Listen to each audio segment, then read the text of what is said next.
So recently there was a topic that I saw on Facebook, and there was somebody who was asking, he's getting into Milwaukee tools, and he was asking, which are the tools that I should buy? Which are the ones I should start with? And everybody has different opinions on this, but I've owned a lot of Milwaukee tools. I probably own 20 of them right now.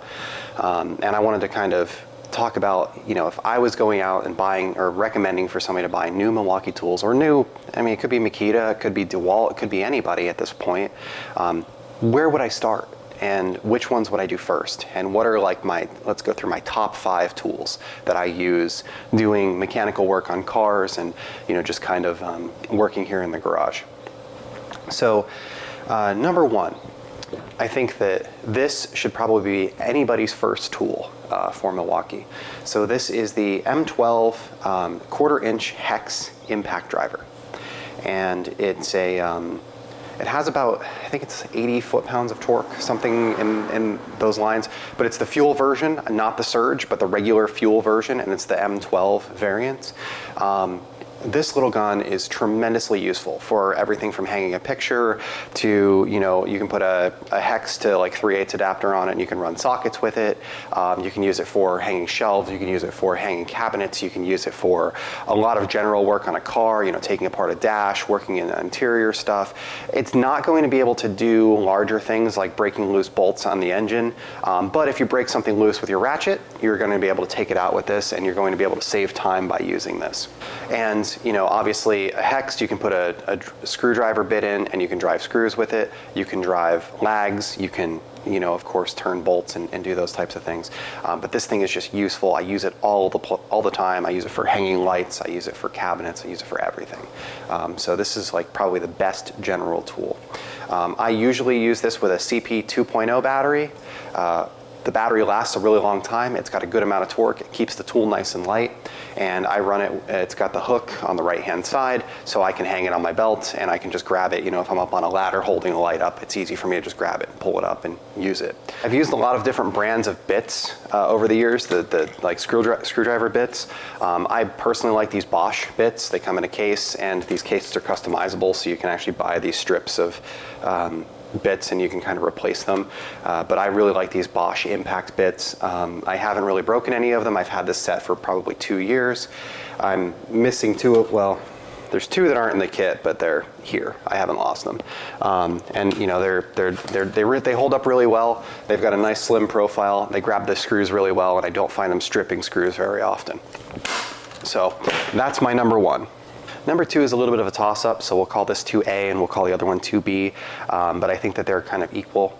So this is the Mid Torque. So this is the Milwaukee, I'll put it in the description because it's got the boot on it, I forget what number it is. But this is the Milwaukee 1/2-inch Mid Torque. This has about 400 foot-pounds of torque, and it's really useful for doing things like removing wheels and tires on cars. It's useful for things that might be stuck, like a crank bolt on a Honda or a crank bolt on a, we used it on the Mazda Miata. It can be useful for other things like really stuck suspension components, or removing like an axle nut or something along those lines. So this tool is really awesome. The Mid Torque has a nice slim profile. It's not incredibly slim. It's still obviously larger than this 3/8 or this 1/4-inch hex, but it's got a ton of torque for the size of its package. Normally I use this with an XC 5.0 battery. The 5.0 battery gives me a lot of power. It gives me good runtime, and it keeps the weight relatively low.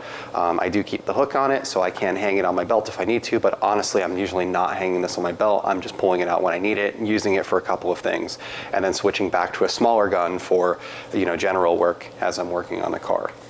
But I think this is useful, and there are certain jobs that I've done in the past where this has saved me, like trying to remove a crank pulley on the Miata is a great example of that. So 2B would be the 1/2-inch hammer drill. There are just certain things that you need a drill for. If you're drilling, if you need to run a hole saw for any reason, if you're drilling a countertop, if you're drilling a cabinet, if you're doing anything that requires you to turn a decent sized bit, this really isn't going to cut it, even though it does have a drilling mode and it does a decent job with smaller bits. If you're running, a 3-inch or 4-inch hole saw or something like that, you're going to need something larger. So I use this thing quite a bit. I've had it forever. and really there is no replacement for it. You know, the other tools can do some of the stuff, but this just does everything really well. I did buy the hammer drill variant, so if I did need to drill concrete, I can. It's not going to do concrete as well as like an SDS, so if you're doing concrete all the time, the SDS is probably the one to buy, but this will do concrete in a pinch, and for as often as I do it, it does that very well. So next, so I guess this would be fourth, I would pick up the 3/8 fuel extended length ratchet. I have the 3/8 short.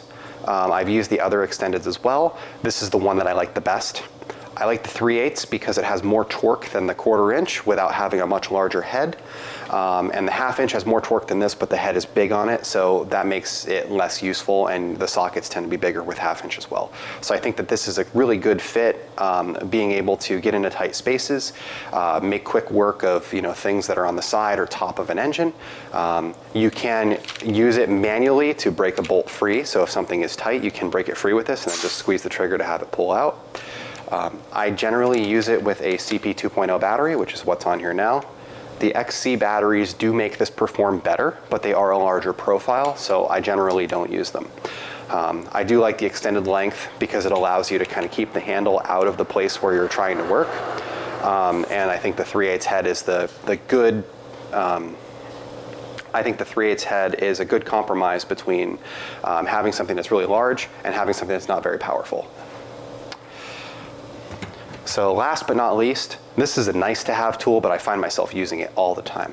So this is the 3/8 stubby M12 Impact. So again, you can get a 1/4 inch, you can get a 3/8 inch, you can get a 1/2 inch. The 1/4 inch doesn't have the torque that the 3/8 does, and the 1/2 inch doesn't have a ton more torque, but it is a larger profile, and you end up using larger sockets. 1/2 inch sockets tend to be larger. So I think the 3/8 is really the sweet spot here. This is really a nice to have tool more than a need to have tool, but if you're doing top of engine work, if you're removing heads, if you're installing valve covers or removing valve covers and working on the top or outside of an engine bay, this is a really good tool for that. You can even use it for certain things like you can put lugs on a wheel with it, but then you're going to need to obviously torque it with a torque wrench when you drop it down. This has 100, 150 foot-pounds of torque in realistic uses. If you watch the torque test channel, you'll see that they get about 200 out of it if they crank on it for 15 seconds, but I think in normal usage, you're going to see it has around 100. It does have 3 settings, so you can turn it down if you need to. I obviously have the black boot on mine just to keep it nice. I keep a hook on this side so I can hang it on my belt if I want to. I generally use this with either the CP 2.0 or the XC 6.0 battery. The XC 6.0 is obviously heavier. I don't think that it ruins the profile of the tool like it does when you put it on this ratchet. But the CP 2.0 works really well as well, but you get more performance out of the XC6. So I tend to run this with the XC6. It runs really well, and it's a really nice tool. So those are my top 5. Obviously there are a couple other specialty tools that I think are really nice to have as well, for numbers 6 through 10 as you kind of progress and expand on your set. I really like the M12 Rover light. I really like the M18 cordless inflator. I really like the M18 5-inch polisher, the random orbit GA polisher. I really like the M18 heat gun that I recently picked up. I really like the cutoff tool, the M12 cutoff tool that has the little, it's like a 3-inch wheel on the side of it. There's a lot of really nice Milwaukee tools that you need for specific jobs. But I would say, with these 5 tools, or maybe even 3 of these 5 tools, I can do probably 90% of the stuff that I do in my garage without using a ratchet very much or without using other tools very much. They tend to do what they need to do and work really, really well.